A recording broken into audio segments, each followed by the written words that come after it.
For real-life solution. Our esteemed experts will share the projects that are visions for cultivating the circle and mental relationships between leads, the appetites, and inspiring desires.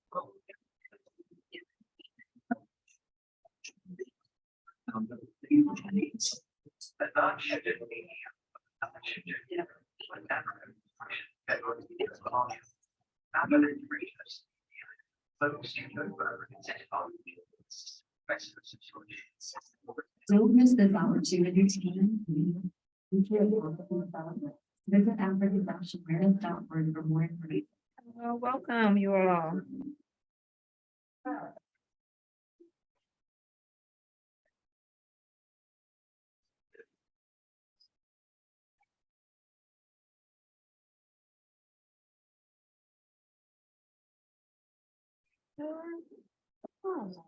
So, let's see here, we at 11:05. Okay, so welcome everyone. It's 11:05. Thank you all for attending. As you may, hopefully you all know that this has been Africa Awareness Week at Morehouse. This is an event that's gone on. Oh, this is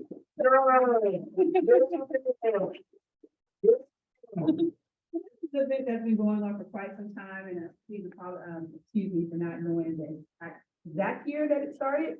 But one of your fellow alum has actually made a point to bring this back to Morehouse campus. And so today's panel will be on architecture. And I'll give you a little bit of background. One, kind of share the idea in terms of the abstract that we have for this panel, as well as introduce you to our panelists, 3 who are actually here in person with us, and 1 that is basically attending via Zoom. So thank you all for being in attendance. So in terms of what we envision for this panel with regards to how we're going to talk about architecture, but particularly in terms of architecture and development. 1, we want to understand that to know architecture is knowing the architecture of a people, community design, and development in Africa. So this panel will contextualize architecture, development, and community building in Africa. The panelists will discuss architecture as a cultural artifact, the material expression of indigenous aesthetics, identity, knowledge, and social relationships.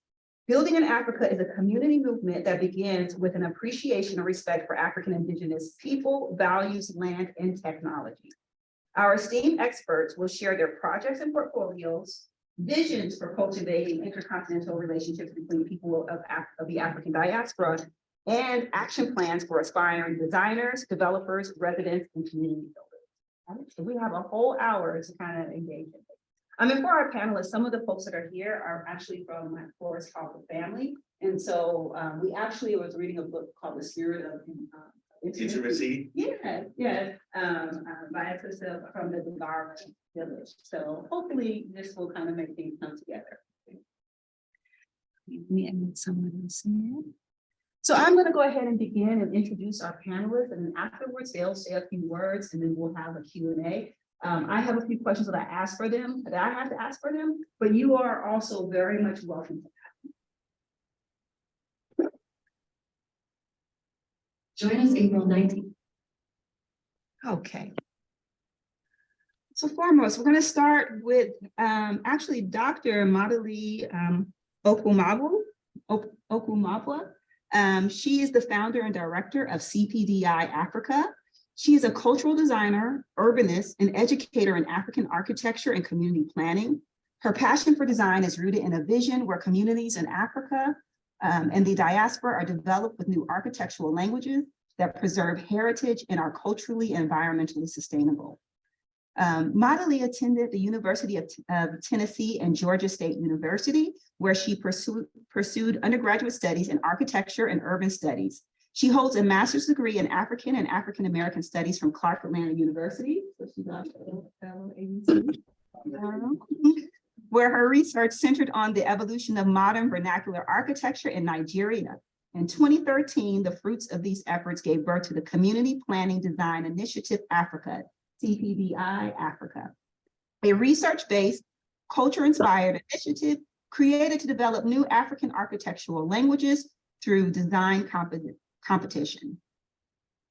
Nmadili's work in African and Black cultural architecture has been studied worldwide via her lectures as a lecturer and visiting professor annual design workshops, and the art of African architecture, a curated exhibition of winning designs from CPDI Africa, biannual design competitions.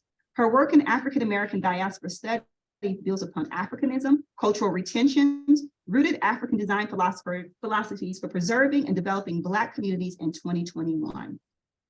Okwumabua launched the Global Studio for African-Centered Architecture, CPDI Africa GSACA, an academy for teaching this new pedagogy in architecture. Practitioners and students are awarded certificates post-completion of intense research and scholarship led by distinguished tenured built environment professionals. Ms. Okwumabua career as a built environment professional spans over 27 years. She is a licensed realtor in the state of Georgia and certified property manager with Brawl CBRE, South Africa. Nmadili lives in Atlanta, Georgia, and Abuja, Nigeria, where she offers international consultancy services in urban design, hospitality, and real estate asset management, passionately sharing her vision with the future shapers of African and global built environments. Please welcome Ms. Okwumabua. She's here. Hi, everyone. And this gives you an image of some of her work, so you can kind of see visually. All right. Moving on to Justin Masterpiece Nickelson with HABESHA. For foremost, HABESHA is a Pan-African organization based in Atlanta, Georgia, that cultivates leadership in youth and families through practical experiences in cultural education, sustainable agriculture, entrepreneurship, holistic health, and technology. Justin Masterpiece Nickelson was born in Durham, North Carolina, where he began to develop various skills ranging from music production and performance, carpentry, architectural design, and drafting. Justin's interest in architectural design was prompted by an internship opportunity during his senior year of high school with the Freelon Group Incorporated, and further bolstered during his time at Howard University. HU?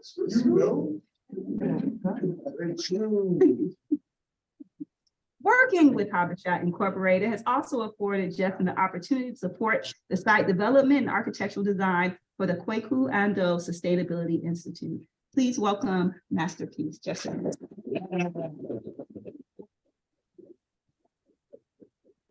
And so you can see some of Masterpiece's designs.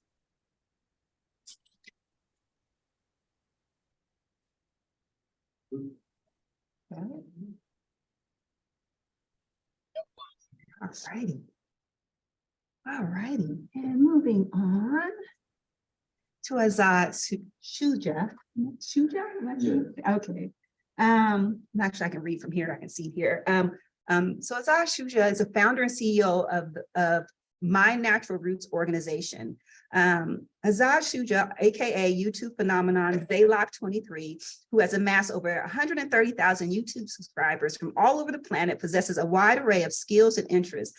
Azad is a 3-time author of self-published books, a travel tour guide who leads groups of willing participants from America to see their mother and fatherland of Africa, a Ghanaian real estate agent, an organic agriculturist, and an avid learner of African global history. The genesis of his deep passion for African history and agriculture all began when he excavated his soul for truthful answers concerning Afro people that were not commonly taught in everyday American school systems. Born in Atlanta, Georgia, he attended Clark Atlanta University for his history degree, and this enlightening experience catapulted him even further into his love of studying the African continent. In his travels through Ghana, Togo, Benin, and Nigeria, he has gathered a wide range of knowledge from various West African cultures that shapes his work even until this very day. Azad Shuja is the CEO of My Natural Roots organization, which aims to connect Africans all over the world with nature, their roots, heritage, self-discovery, holistic health, their contemporary and ancient history, and also their creative future. Along with his many organization members, Azad has been constructing the 3-story My Natural Roots headquarters building located in Nsawam, thank you, Ghana, West Africa. The headquarters rests on 2 acres of dark, fertile land where the My Natural Roots organization has planted numerous fruit trees such as mango, soursop, avocado, coconut, cocoa, orange, guava, and even crops such as pineapple, corn, tomatoes, and more. Built with a Pan-African Conference Center and library, the My Natural Roots headquarters in Ghana, West Africa, ultimately aims to strengthen the intellectual and spiritual pen in the hands of Africans all over the world so that we can collectively continue to write our own glorious global destiny. Please welcome Shuja.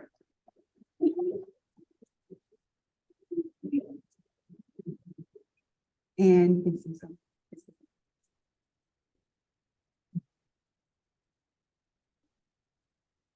All righty. And last but not least, moving on, point up Channing Baker. All righty. Oh, yeah. Hey, thank you, Lennox. As President and Chief Operating Officer at Clayton Channing Consulting, Channing Baker leads the company's business development, project management, pre-construction, and overall project execution initiatives.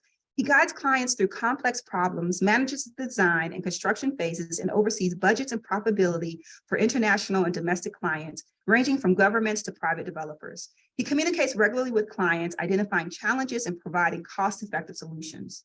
For 20 years, Channing has focused singularly on construction and project management. While completing his dual degree, he served as assistant and lead design engineer for both Global Green Tech Structures and Sircrete International, and subsequently worked with the Thermosteel Limited Ltd. Product fabrication for both companies. Upon graduation, Channing went to work for Turner Construction, where he held 3 distinct positions: assistant engineer, superintendent, and project engineer. Channing previously served as director and business development specialist for FS 360 General Contractors, where he has led multiple multi-million-dollar projects, establishing relationships with an array of high-profile clients, including H.J. Russell and Company, Delta, JLL, J.P. Morgan and Chase, CBRE, Atlanta Airport, City of Atlanta, and the Russell Center for Innovation and Entrepreneurship.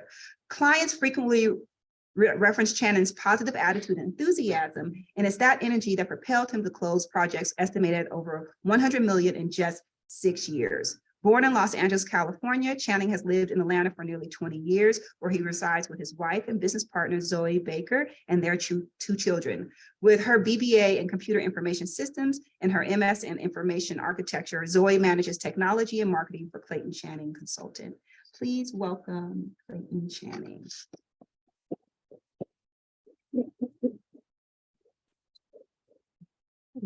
So at this point, we're actually going to start with our guest that is in Nigeria. Nmadili is going to tell us a little bit about herself, her organization, and we're going to proceed. So Nmadili, go ahead and give you the floor. All right, thank you. Thank you so much, Prof. Taylor.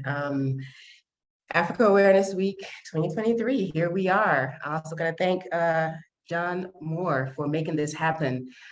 Dr. Hewitt, of course, all of our sponsors, supporters, and all of those who are participating in today's presentation. I'm thrilled to be back.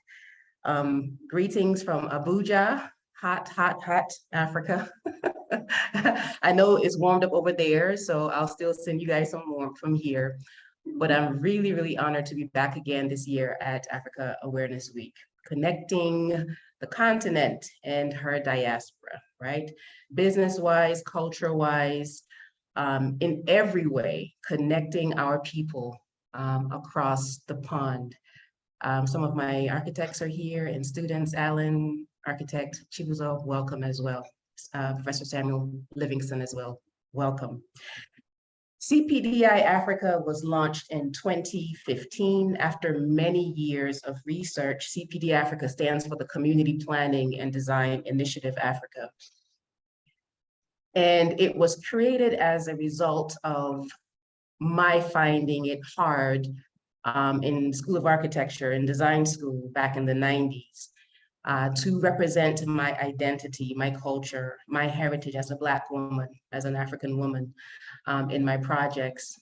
We were told back in those days that Africans hadn't really contributed anything of value to the built environment, that what we do is kind of copy and paste other people's designs as ours. For those who would like to give us the pyramids, for those who would like to say, okay, maybe Egypt is in Africa, we might get a few props. But outside of that, when it comes to architecture, urban planning, construction, building sciences, it was generally believed that Black people really hadn't done much. And that was really hard for me to accept as a 23-year-old. Then I said, I have to understand where my professors are coming from, why my classmates were allowed to represent their heritage in their projects. For those of you who may not know too much about architecture and design studio, they give you a project at the beginning of the course, and you're supposed to design it, come up with some really creative concepts and present that at the end of the semester. And so what I wanted to do was to bring some of my identity. So I'm of mixed heritage. My father is Igbo Nigerian. My mother is African-American from Memphis, Tennessee. And so I wanted to know what Black culture looked like in the built environment. Very easy, we all know what Black people, African people have contributed to other creative arts. The easy one is music, right? Fashion, art, food, language. We all know Africans have different languages. But when it came to architecture, what could that look like, right? What could that look like? If I were to be driving down the street, Black side of town, west side, right, in Atlanta, anywhere around Morehouse and Clark, Atlanta, where I graduated from, should I be able to look out the window and tell by the buildings that I see, their aesthetics, what they look like? Can I tell probably that I'm in a part of town that was designed and inhabited by descendants of Africa, right? African Americans. Is there an aesthetic, right? What materials, what spirituality, all those things that would make our built environment look different than what I would see looking out the window driving through Chinatown, for example, right? You know what that looks like. They have a distinct identity that they manifest in their built environment. If I were driving around Nigeria, down through Igbo country or Yoruba country, if I was in Ghana, Ashanti land, in Nmadili, South Africa, Luo, Kenya, right? Somewhere in Kemet, Egypt, right? Could I look out the window and really tell that the spaces that I'm passing through really celebrate the identity of the people? And this question played me through my 20s. I met a professor named David Hughes, an African-American professor out of Ohio, Kent State University, who opened my eyes to how I could respond to this challenge. I have several mentors that have guided me along the way to help define what a Black architectural aesthetic or an African design aesthetic would look like, right? Two of them, Dimas Wonko out of Nigeria, Nigeria's best Afrocentric architect, and Professor David Hughes. And so they've guided me on this journey of trying to define the Black aesthetic in the built environment. Well, like I said, I started out in my 20s being told it was impossible. And I took myself on my own journey to discover this for myself. Were my professors right or were they wrong? If they were right, why? If they were wrong, why? The crux of the issue is that in our schools, schools of design, real estate, construction, of course, architecture, urban planning, the curriculums that we use are Eurocentric. So any designer, Black, white, or otherwise, going to school would learn how to create designs that are coming from a Eurocentric pedagogy. And that's okay once you understand why. But if we were going to change things, then it becomes important to make our curriculums Afrocentric or Black focused, right? What's the Black take on anything in education, whether it's politics, it's art, it's architecture, it's medicine, it's fashion, it's sociology, it's history? What's the Black perspective on that? And so what I decided to do in 2015, I launched CPDI, and it started out me inviting architects around the world. It didn't matter if you were Black or not, to join me, do some research. What's Black culture? What's the Black aesthetic? Take that and create new, amazing Afrofuturistic designs, right? So if you love African-American culture, take that and let's see what kind of architecture you can come up with. If you love Yoruba architecture or history, let's see what you can come up with. And so we began to get designs that came in. There were competitions. And I encourage all of you to please visit our website to get an idea of what some of those designs look like, cpdafrica.org. But these designs began to show the public that if indeed African people, Black people had stopped designing in their own image for a certain reason during a certain era, that we could make that conscious decision to make a change into the future. And if we made that conscious decision, this is what it would look like. This is what it will cost. And it was just all good. What I can say today that we've made an impact, and African architecture is becoming the talk of the town. From those competitions and showing those designs, what we could build anywhere in Black space or Black world, we began to come up with curriculums. So we have the CPDI Global Studio for African-Centered Architecture, where you can take some of our classes online, on demand, and get an understanding of what these kinds of built spaces could look like in cost. How was Africa built? It was built by the hands of the people. We weren't getting loans from anywhere. Nobody took a loan out from World Bank to build the pyramids or Great Zimbabwe, right? How did we build our empires and nation states? So how could we build them into the future? We talk about gentrification and there's no money in our neighborhoods. We didn't need money before. So how could we move forward with some of these design philosophies that Africans practice? So that's what CPDI is about. If we get into the Q&A, I hope I can shed some more light.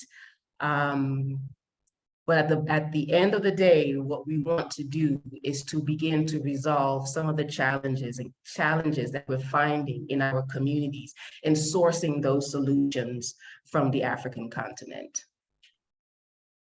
Thank you so much, Nmadili. Appreciate you. Welcome. Thank you. So at this point, we're going to talk to our panelists in person. So Shannon, give you a moment to talk a little bit about how you got into the project and much more. Sure, I appreciate your time. I'm originally, like I said, from Los Angeles, but did graduate here at Morehouse Applied Physics in 2003. I was in the dual degree program, then went to Georgia Tech and did civil engineering. I was raised in a house and exposed to international building really early in life. My dad, even though I was born in '82, my dad kind of got it started alongside with people like Clarence Avon and by way of Andy Young to do some infrastructure work and build out certain parts of Africa, first being Algeria. That kind of dovetailed into an in-person distributorship in the late '90s for a structurally insulated panel company, which is essentially modular building. I think everybody's familiar with modular building. It's essentially, building out a house, prefabricating it somewhere else, shipping it, and then building it on site. There's a lot of value there, but it's really something that requires you having a factory at the exact location that you're looking to build out. Because shipping, as everybody probably knows, and keeping abreast of anything that related to shipping or the supply chain. America's always got this give and take relationship with China and any other continent that's around the world, because you control a country's amount of ability to really be successful if you control the waters, right? So it's never, but at the same time, it's never been easier to do something international business than right now. So with that distributorship, the structurally insulated panel company ended up doing some model homes in Africa, and we ended up presenting for about five different governments down in Africa, which is relatively difficult to do. But we were successful in that. The majority of the work in business that we did in developments were in Trinidad. But again, Africa has always been, will always kind of be the dream to be able to build out your whatever system that you have in Africa. So long story short, the facility and the finances of the facility is probably going to be, and it was then, and it is now still going to be the biggest hurdle, because any development, getting the initial funds for everything that's underground is always the most difficult part. The roads, the piping, the wastewater treatment, the foundation, all of these things, the electrical, how we're going to get electrical there, the panel configuration, all of the different low voltage, all that coordination, all of the stuff that you don't see, all the things that are really pretty, but you can't really see them. They happen behind closed doors, they happen underground. Those are the things that it's most difficult to get funding for. But yeah, so anyway, we again were able to take this dream and create a reality. And now in 2023, we're essentially looking to build upon that from a development standpoint. Thank you so much. All righty, and so Justin Masterpiece, allow you to go ahead and speak and tell us a little bit about your organization and yourself. Thank you. Thank you, Dr. Shan Space. So I'm here representing HABESHA Inc. And as mentioned, HABESHA Inc. is a Pan-African organization based here in Atlanta, focusing on education for youth and families in practical skills and cultural technology, urban agriculture, also marine infrastructure, different technologies. HABESHA is an acronym which stands for Helping Africa by establishing schools at home and abroad. And quite literally, we're doing that work. And I guess home and abroad would, I guess it depends on your local location, right? So from the perspective of our executive director, Kishan Myers, now physically in Ghana, West Africa, abroad would be here in Atlanta, where we are. And the educational opportunities here in Atlanta range from urban ag education, also green infrastructure, and plant-based cuisine. We also have some educational focuses in agribusiness as well. And then the educational opportunities at home for Brother Sean, which would be in Ghana, is focused around our Kweko Ando Sustainability Institute, which is an institute focused on teaching indigenous African perspectives and around building sustainably with eco building, bamboo technology, solar panels, also irrigation systems, and the focus there is really to bring in our global diaspora to a central location in Ghana, West Africa, to learn those practices on the land, really getting a sense of that cultural presence that we have at home and abroad, quite frankly. So we definitely encourage everyone to engage with us both here and abroad. In Ghana, we're open to hosting larger groups, study abroad programs. Also here in Atlanta, we have annual trainings in urban agriculture, green infrastructure that we definitely love for you all to be integrated in if you are interested. You can visit our website, habesha.org, to find out more information, or talk to me directly after this. My contact information should be on the slide here. But yes, we love to engage everyone. Just a bit about myself, and by all means, I'll be representing HABESHA, so it's not about me specifically. My background in architecture was fostered in my hometown of Durham, North Carolina, working with the late Philip Freelon, and really cracking the surface around like what our mark as African people looks like on the world from an architectural standpoint. Mr. Freelon really had a great eye for just really putting our mark in society. I'm not sure if you all are familiar with the National Museum of African History and African American History and Culture on the Smithsonian. That was for the Blue Line bill, yes, and David J. So, you know, coming in there, learning, you know, getting my, I guess, like cutting my teeth in that office really allowed me to know who I wanted to work with, right? So now fast forward to my professional practice, working with an organization like HABESHA Inc. has allowed me to travel the world and have a cultural imprint that is invaluable. You know, so definitely again, really appreciate you all for sharing space, and look forward to any questions. So much. We're gonna move on to Brother Azad. I was trying to see, oh, yeah, it would be possible. You read my mind. Yeah. I mean, You already did? Yeah. All right, so peace, Azad Shuja, representing My Natural Roots, all right? My Natural Roots organization has been going on, I don't know, for like the last 10 years. How it began, I was actually in my college dorm room, and I was just asking questions, you know, when Google was like, God, you know, I'm saying, you can ask the questions, you're like, da, da, da.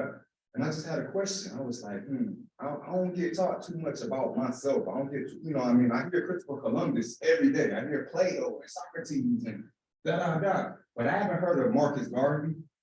I haven't heard of Edward Wilmer Blyden. I haven't heard of all of these Pan-African thinkers and all of those things because of that colonial mindset that I was raised into. And so really the My Natural Roots, it began in my college dorm. Like I started the website, www.mynaturalroots.org. You know what I mean? I got my passport. I advise every single last one of you travel this world. The world is huge. The culture, the mentalities, you know what I'm saying? Just the cultural developments, the languages. Like here we just speak English. They go over there to Africa. Oh, they know at least 4 or 5 languages off top. Every Ghanaian in Ghana, they know at least 4 to 5 languages. You know what I'm saying? So don't limit yourself, travel. So I went ahead, did the My Natural Roots, man, moved on from university. I did some Clark Atlanta, did history, started getting real deep into that. And so I actually found myself in Ghana, West Africa, you know what I'm saying? So huge shout out to HABESHA, you know what I'm saying? Actually, Baba Kashan, you know, the executive director, he's the one that actually, you know, gave me that real big push or that big strength to connect. It's kind of like Harriet Tubman had to connect with the Underground Railroad. It's like Kashan was my connect over the Atlantic, you know what I'm saying, to go back into the continent, you know what I'm saying? So, and that's really key. It's really how those connect, because every human being is a library. Like we got so much information, you know? So basically I told myself, okay, look, I got all of this within inside of myself. I got this vision. I said, you know what, why don't I go ahead, I buy some land, and then I actually want to build a community center. And that's exactly what we're doing, all right? So it's actually got a Pan-African library, because what unlocked my mind, I mean, it may sound cliche, but do not underestimate books. The power of books, oh my God, they will open you up to totally different worlds that you never knew, you see what I'm saying? And so even Marcus Garvey is not sitting right physically next to me, but he's still physically next to me. You understand what I'm saying? Every time I read his words. So we have a Pan-African library that we're actually putting in the bottom right here. It's going to be right here, all right? And then we have a conference center. So this is when we first began. This is actually like the foundation, when we dug out the foundation, all right? So you know the foundation is the most important part when it comes to architecture. It's the same thing in life, like, because whatever comes after that foundation is at the mercy of that foundation. It don't matter if you build the most beautiful thing at the top. If the foundation ain't correct, the whole building ain't correct. You know what I'm saying? So yeah, so basically, we had went there, began with the foundation. This is the first story roof. And then we went ahead and we started doing the 2nd story block work. So this is going to be for like me, my wife, my children, you know, things of that sort. But the bottom floor is going to be more like community. And we're actually sitting on 2 acres of some of the most darkest fertile land. Make sure, you know, as Peace was saying, you know, I mean, my brother here, just get in tune with nature and agriculture. Like, don't, you know what I mean? We are agrarian people. Like, we are with nature. That's what we do. We're farmers. You know what I'm saying? Like, don't just rely on buying food, and, you know what I mean? But go out there and not only just for the food itself, but for the therapy. When you're out there and you're working with nature, it's therapeutic. You see what I'm saying? So so we also do My Natural Roots tours, okay? So so this was just some of our vibes as well. You know what I'm saying? We go to Cape Coast, you know, where a lot of Africans, you know, were shipped out. Do you know that Mobile, Alabama was actually a port? Charleston, South Carolina was a port. Jamestown, Virginia was a port. You might look at yourself and be like, you know, you might say African American, but how many of us really identify with that African part? You see what I'm saying? It's that double consciousness theory, like W.E. Du Bois. You see what I'm saying? So if anything, I call myself an American African. I identify African first, America second. All right. I'm an African in America. All right. So so we do tours, we do everything. This is when we finish the second story. You know what I mean? And I know the structure may look like that, but man, it takes finance, it takes a lot of determination. And shout out to all my workers, electricians, plumbers, I mean, just everybody, masons, you know, and it's really self-sustainable as well, you know, with water, you know, digging wells for water. And then you have the solar panel for electricity. We're just in nature and it's free. And the thing with when you get finished building in Africa, there's no more. It's yours forever and ever. And your children and children's children. That's what we're building for. So I'm going to actually, thank you so much. I'm actually going to pivot slightly because the students class actually ends soon. So I'm going to allow them to ask their questions first. And if there aren't any, then I'll go into our prepared questions. But I saw a hand go up already. Okay. Yeah. Go ahead. Yeah, how you doing? I appreciate you guys giving us your time and that. But so I mean, you're talking about because the hardest part is like gathering the funds, you know, to like make the move like that. People that made the infrastructure. How was it about like how did you go about getting the funds for that? Because you know, I'm going to start businesses in the future, and you know, other than like personal loans and whatnot, I can just imagine it's really hard to like. Man, tell me about it. If I told you how much money I spent so far, Yeah. So like, how were you able to get that? Were you talking to like private investors? Were you talking to like government? Yeah, honestly, man, it was all for my strength. I did do a slight GoFundMe, but that only raised like $5,000. Like the rest of it is all me, you know. And then two, it's wise to have money flowing in all kind of directions. Like especially living here in the States, like you need this side hustle, like you need, you know, this 9 to 5, like you need this, you need that, just to have money coming from all. But really, the main thing is the tours. You know, people pay thousands of dollars per person to take them on tours. And I'm doing 7 to 10 people. So a tour could be 20,000, you know what I'm saying? Yeah. So I would say tours, and then, you know, like the website as well. I sell products, I sell my books, you know, just different things like that. And then too, as long as you walking in that spirit, you walking in that vision, it's like, just know it's a way to be made. Like use your creative mind, but you know, don't stress it, because that's your mission. So it's going to manifest, you know what I mean? And the way we were able to raise some funds, now that I think about it, you brought a good point, of wearing that vision, right? Because if you wear it, you know, it's the energy that you have in you will connect you with belief, where people that are actually trying to do the exact same thing. It's crazy, but it actually works. But I would say from a business standpoint, you know, you're going to get some harder talk to a bank, right, about taking something out of the United States, right? So that's kind of out there, right? Unless you're trying to bank that's dedicated to something.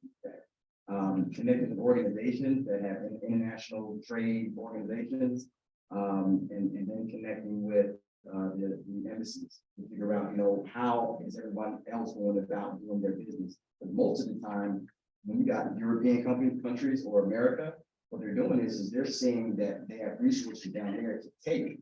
So they realize, okay, that's a bag that they're going after. So it's easy to keep money towards that. When you're actually trying to do something for the community and build something out in Africa for them, it's a little bit more difficult. Then you got to be the like-minded people to put it together to figure out what your investment is. I have one question online, and we'll come back to you, Damari. Okay. Tyler, you can go ahead and ask your question, please. Unmute. You still there? Tyler? Okay, we'll come back. Go ahead, Damari. Hey, is the connection? Oh, sorry. Okay, there you go. Go ahead. Oh, no. So I just wanted to ask a question regarding, once again, like the financing of these projects, specifically on like a larger scale. So like I know that a previous speaker was speaking about their work in Trinidad. And I wanted to know, in terms of securing the financing for these kinds of projects, were you guys in close collaborations with the private sector locally in the community, or did you guys get like federal direct, foreign direct investments as well? So depending upon the government that you're going to go visit, most of them will listen, and a lot of them are, deals like that are handled behind closed doors, let's just say that. Same thing here in the United States. So the best thing to do is have someone or a team of people that you can truly trust that are on the ground level in that location. That helped us significantly when we're in Trinidad. And again, it's relationships. Relationships rule the world. So the opportunity that we had in Trinidad really dovetailed into multiple projects in Trinidad due to the relationship that we got with the ambassador to Brazil for Trinidad through my dad. So that's gonna be the key. And then two, number one thing my dad always told me, he says, man, you gotta go there. You gotta go there, you gotta meet people, you gotta talk, you gotta camp, you gotta put your flag in there, and you have to move and shake. And if you do that, and you allow yourself the opportunity to do that, you can establish relationships that can lead to that trust. But again, back to the funding piece, like my good brother was saying, you gotta have energy around you. Two, you gotta have something that you're doing other than that, that's bringing in a bag. And then three, being around like-minded individuals that have capital, have money, that have a similar vision, talk to them about it, and then you can start raising funds like that. Thanks. Yes, just going more to the structure of development. And about a month ago, this month, the Washington Rodney Conference, in this book, how you're like underdeveloped Africa. In the introduction, he talks about development in a westernized, industry, talking about how development always meant to Europeans, capitalism, taking, that's what they took resources from Africa and whatnot. So I want to know, what are, what are your developments plan to make sure that everything you're doing is never just a take, but always to, make sure everybody, everybody's succeeding off of each other, but they, right? That's a good question, man. I think, in our case, HABESHA, it's a reciprocal, equitable relationship, right? So, like you're speaking, people come into a country, continent, looking to invest with the intent to take. We came in with a cultural exchange in mind, right? Like similar to our brother here, we're facilitating tours for the past 20 years, right? And visiting different places in Ghana, in Accra, throughout. And just developing those certain relationships and knowing that we're bringing people all over the diaspora here to learn and, expand on the economics in that particular place. Not coming in with buckets of money, it's a difference, as far as how you present yourself. And also those checks and balances, checking in with the chief, and sitting at the chief's feet, just making sure people respect you. And we're educators, you'll be surprised to know who in the community is an educator or a practitioner of the work that have similar visions as you do, so that was a major part. And you can't take the amount of time it takes. Like I said, it took 20 years to develop that, and however much time it takes, that's where you'll be, and then your financial state can now exponentially grow, depending on the cultural capital that you have. To echo that point, I would say that the biggest lesson I've learned in business ever, it's just gotta remember this part, is you gotta come, it's not about you, right? If you need something from that situation, then you need to bring something to that situation. So you gotta bring a solution, you gotta solve a problem, you gotta come with a gift, you gotta, that's the only reason anybody's gonna listen to you, period, about somebody's selfish. No matter what you're doing, you always gotta come with a gift, solve a problem, and then they'll listen to you. So bring a solution, like when we went down to Africa, we're like, listen, we build this facility here, not only are we gonna teach a generation of people how to build with this building system, but we're building it in your community, so it's for your community. So you guys are gonna be able to actually learn the electrical part of it, the mechanical part of it.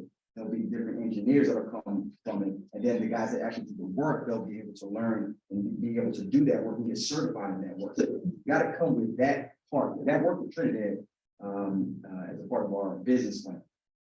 And I'm gonna let Nmadili answer as well, and then Lynn, I'm gonna get to your question, so I'll make sure that, you know. Did you hear the question or you saw the question that I typed? Did you want to respond, Natalie? Okay, the question exactly is what, financing? Well, also particularly in terms of making sure that it's not this kind of relationship or this capitalizing relationship when people come into the community in terms of this type of exchange, right? In terms of we think about the traditional capitalist exchange model. Yeah. Well, my answer will always take us back to the roots. Like I said, we weren't getting outside financing to build up our communities from day one, right? We knew the value that we placed on community development, and it was all about the community owning those projects. Sweat equity, the fact that the land belonged to the community, the fact that design, build, construction was part of the culture. So people, it doesn't matter whether you were kids, you were a child, you were an adult, you were elderly, we all knew how to design and build. Now, this might sound far-fetched, but I encourage you all to please follow the work of Francis Carey. Francis Carey holds the current, the year before, Pritzker Prize, which is one of the top prizes for architecture in the world, the Western world. But Francis Carey is from Burkina Faso, and he studied architecture in Germany. And then he goes back to his country. And you all know most Black people, doesn't matter where we are, whether we're on the continent or we're in the diaspora, most Black people are working with a little bit of capital. Even though we are the wealthiest people on the planet, I mean, come on, we know we own all the resources, but we're not in control of our resources. Anyway, he goes back to his country and back to his village. And the people, they needed schools, they needed clinics, they needed all these things. They didn't have any money. So he pulled them together the old school way. You have got to see what the people in his community built. Schools that he's getting awards for, clinics, libraries, museums, they built it with their hands. You've got to see Francis Carey's videos. It would tell you, it would show you that the buildings that we need that are important to us in our communities, including housing, affordable housing, housing, forget about the affordable word, that we can actually build them, finance them ourselves. There's a corporation, I'm not going to mention the name, but you all know who the owner was sitting in Africa back in the 40s, see some people in Congo building something. He comes back to America and he starts his corporation. And what is it? I'm not going to say the name of this corporation, but people come together, right? They don't have any experience designing and building anything. People come together, they donate time, money, and materials, and they build 20, 30 houses in 1 week, 2 weeks, and everybody gets a house. Y'all probably know what corporation I'm talking about. This is built off of an African concept, right? That we bring what we have. Like I said, the pyramids and whoever and wherever else was not financed by World Bank, right? So what do we need? What kind of buildings do we really need? Is it schools? Is it housing? Whatever it is, if we were very serious about development, we will do these things ourselves. We've got the materials. You get a plot of land and you can get the materials for construction from the land itself. Again, take a look at Francis Carey's work so you can see what I'm talking about. We can do this without having to rely on other people to come in and bring money or recolonize us or whatever, you know, it appears that's happening. Okay, so look at Francis Carey's work. Look at the work of Mariam Kamara. These are some of the leading architects who were building with community, right? Sweat equity. Look at Dimas Wonko's work. Follow what HABESHA is doing, right? Come to Nigeria when we get you guys to come down in December. Come and join the projects that we have here on ground, right? Traveling is very important and really connecting with the people of our communities. For the diaspora, we need to get that connection with the continent back strong again so we can reclaim all we lost and then add that to what we've gained from the West and propel ourselves. But the root of it, like Azad said, the root is embedded in African ideologies. Thank That's my answer. Thank you, Thank- Tara. I know we have to ready to close. I want to allow Lennox to ask Lennox questions and then we'll close. Okay, so, good job for those really good information. I would like to know, how you guys work for all this. In the environment of Africa, that I'm saying. How do you attempt to accomplish these goals? How do you tend to work? How do they accomplish the work that the work of doing it? Yes. Anybody want to take it? Well, yeah, so maybe I can tap in real quick. I would say first and foremost, kind of like what we was reasoning on before, it's just like really the people that you know, like they're really the bridge. And then also too, like you've already moved to Africa, like within inside of yourself, even physically you're not there, but mentally you've already went to that place, you know what I'm saying? So I would say really, I mean, it's just a revolution of thought, you know what I'm saying? But it's really what controls everything, you know, how you think, you know? So yeah, just go there and then of course, get some capital up under you, you know what I mean? And just invest, you know, it's kind of like as soon as you plant like a tomato, it's a small tomato seed, but man, that tomato plant gonna bear at least 7, 8 tomatoes. You take those 7, 8 tomatoes, each of those tomatoes gonna have like 20 seeds in them, and that's over 100 tomato plants just from that one tomato seed. You see what I'm saying? So money is the same way. You just gotta plant it, reap a little bit. Okay, I'm gonna plant a little bit more. I'm gonna reap a little bit more. I'm gonna plant even more. I'm gonna reap. You know what I'm saying? And just do that. So I would say just capital, relationships, and mentality. So the more you work and the more you, the more stuff you make, the better the environment is. Yeah, basically, yeah, man. And then, yeah, just moving in your mission, you know, just moving in your mission. And dovetailing off of the relationships piece, sticking with the same analogy. So if your tomato plant is producing the hundreds of seeds, somebody else has a squash plant here, you know, that is producing several hundred seeds. Now you have a casserole, you know, just between you two, you know, so really assessing the value of community and everyone's particular niche as you are developing that community, I think is really profound.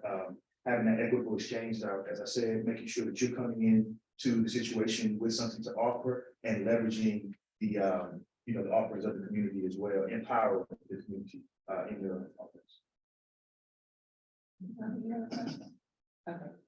Hello, my name is Javante Sutter. I'm a 7-year socializing company at California. Now, my question is just a quick question about, so on the part about investing, you guys, do any of you guys like invest in other like businesses or any other like investing? Because I know how like this is your like main part that you guys are personally investing in, and you have other people investing, and you are investing in other things just separately to kind of gain capital from it, or to the same point or to the same reason why people are investing in your project.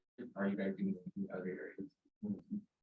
I would say, yeah, I try to invest a certain portion of money every year in something that can be typically like a business, first round business venture. Those are the ones that can turn with the highest yield, the highest dollar value.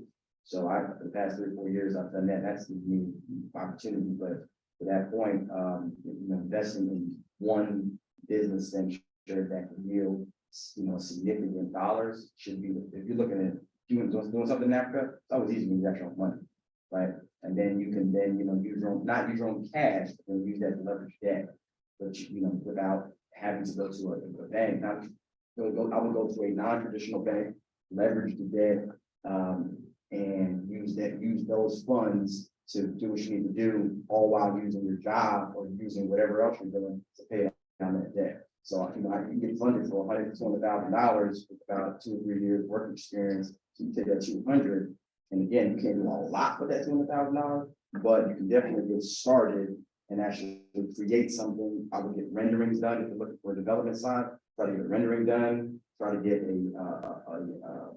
some floor plans done. Something visual, a presentation. You could bring that to an investor in that country or here, and that'll kind of spark them to go, okay, well, you know what? I'd like to have a home away from home or an Airbnb or whatever. You gotta find that selling point. But again, if you don't have something that you can show someone visually, you don't have the funds to do that, it'd be tough to move forward. And pivoting from the financial investment, I think there's definitely a need for investing in yourself as far as your knowledge.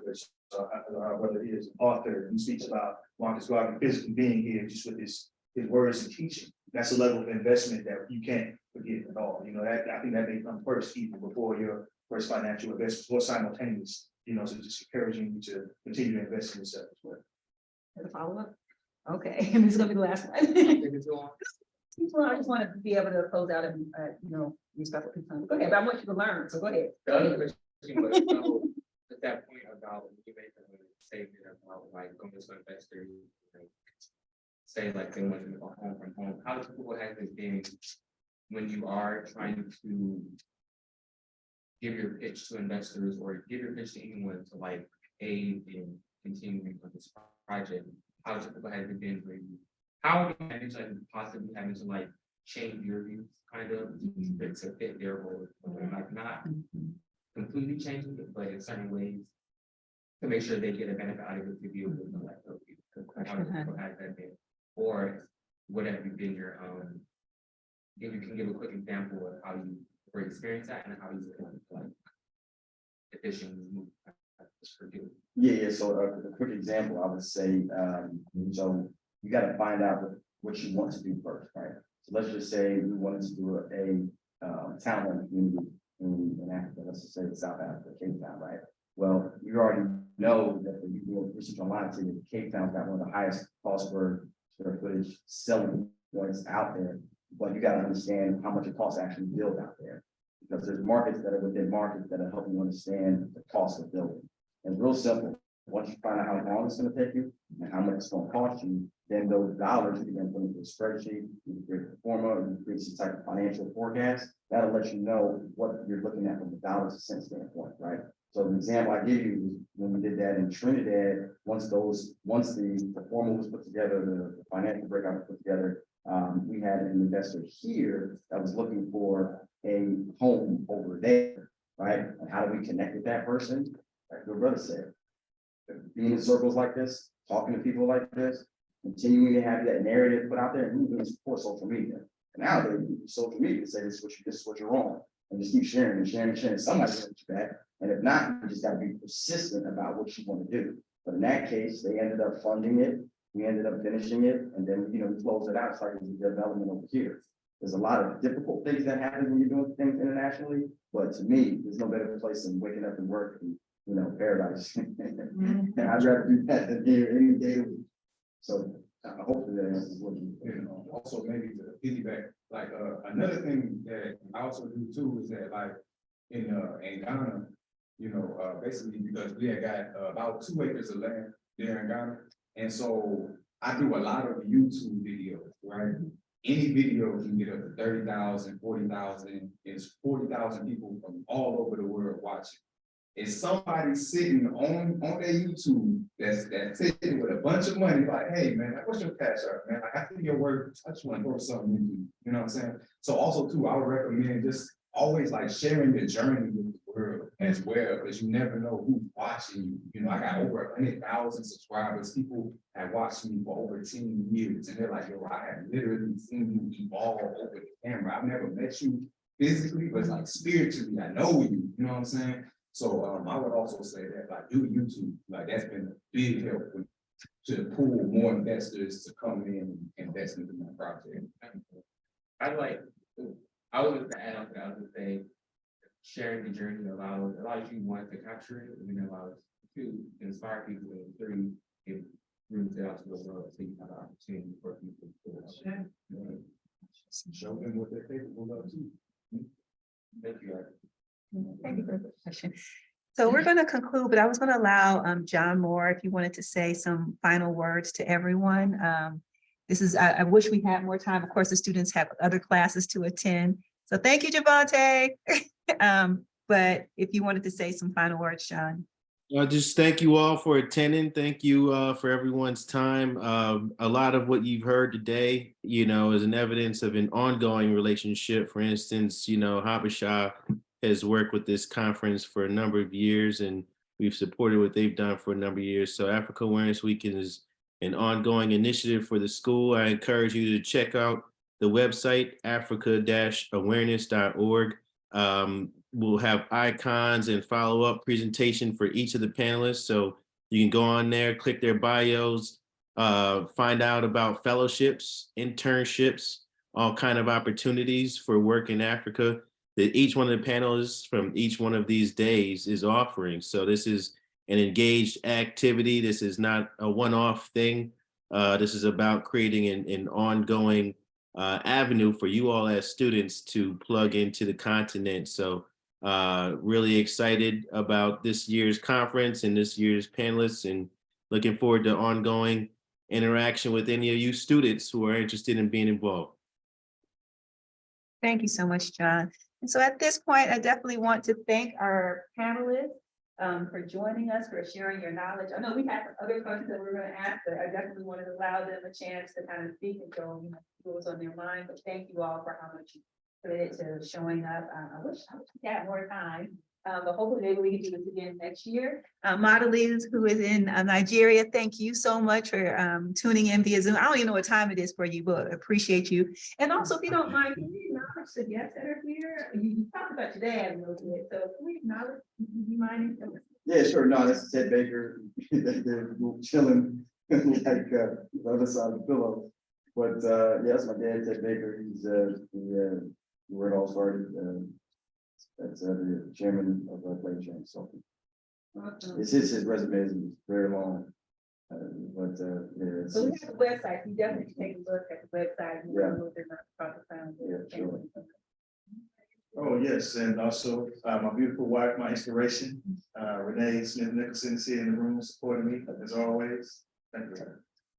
Thank you all for being in attendance, and hopefully you all will get the information if you need to, especially for the students. You can email me and I can make sure you get the information, but africa-awareness.org is the website, so you can find out some more. Also, there are other panels going on this week.